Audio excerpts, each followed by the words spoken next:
February महिन्याच्या पहिल्या आठवड्यात नवी मुंबईतील खारघरमधील उत्सव चौकात किरकोळ वादातून झालेल्या हाणामारीत शिवकुमार शर्मा याचा दुर्दैवी अंत झाला होता। दुचाकीस्वाराला मागून येणाऱ्या वाहनानं कट मारल्यानं हा वाद उफाळला होता।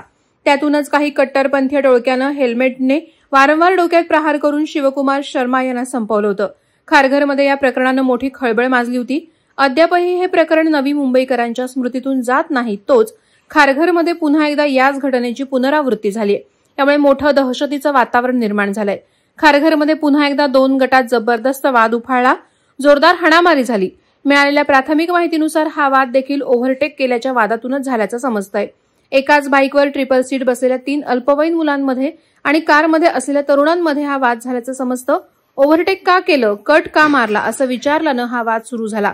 पहिले काही वेळ केवळ शाब्दिक बाचाबाची झाली, मात्र त्यानंतर हा वाद उफाळला। एका दुकानात या वादाचे पर्यवसान जोरदार हाणामारीत झालं। दुकानातील सीसीटीव्हीसह अनेक नागरिकांनी हाणामारीची घटना आपल्या कॅमेऱ्यात कैद केली आहे। हाणामारीचा व्हिडिओ समोर आल्यानंतर याबाबत खारघर पोलीस स्टेशनमध्ये गुन्हा दाखल करण्यात आला। मात्र सामान्य नागरिकांनी नेहमीच काही कट्टरपंथीयांची मुजोरी भर गर्दीच्या परिसरात का सहन करावी?